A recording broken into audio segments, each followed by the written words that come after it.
ဆက်လက်ပြီးတော့ကျွန်တော်တို့ဒါသူ့ရဲ့ဖျော်ဖြေတင်ဆက်မှုတွေကိုမြန်မာချင်းများအနေနဲ့ဆက်လက်ခန်းစားမဲ့အချိန်ခါကိုရောက်ရှိလို့လာပြီဖြစ်ပါတယ်ခင်ဗျအားလုံးတို့ဖျော်ဖြေတင်ဆက်ပေးမဲ့အချိန်ကတော့မင်းကိုချစ်နေတော့မယ်လို့အမည်ရပါတယ်ပရိသတ်များခင်ဗျမေရီရက်အတွက်လက်ခုပ်တန်ကြိတ်ကြားကြပါတယ်ခင်ဗျ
ပြန်ဆုံးချင်တယ်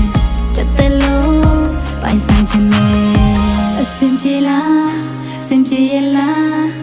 ငါနေတိုင်းလွန်နေတိုင်းယူမတတ်ပဲသူနဲ့များရှိနေလေငါတွေ့တိုင်းယူတဲ့ပိုင်မှာပဲငါချစ်နေစေခုချိန်ချီ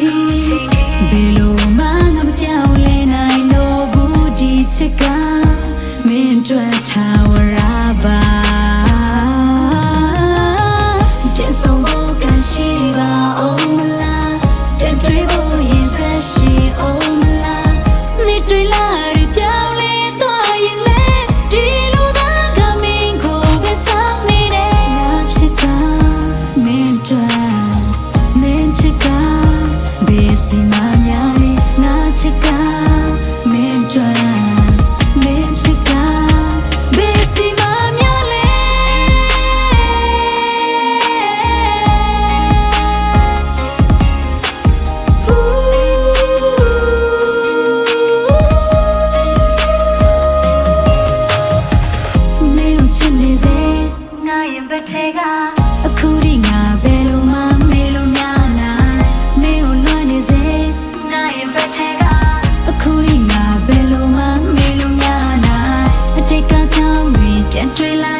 မိုက်စားဆိုပြီးတင်ဆက်ပုံများဖြစ်ပါတယ်ခင်ဗျာ Thank you FYC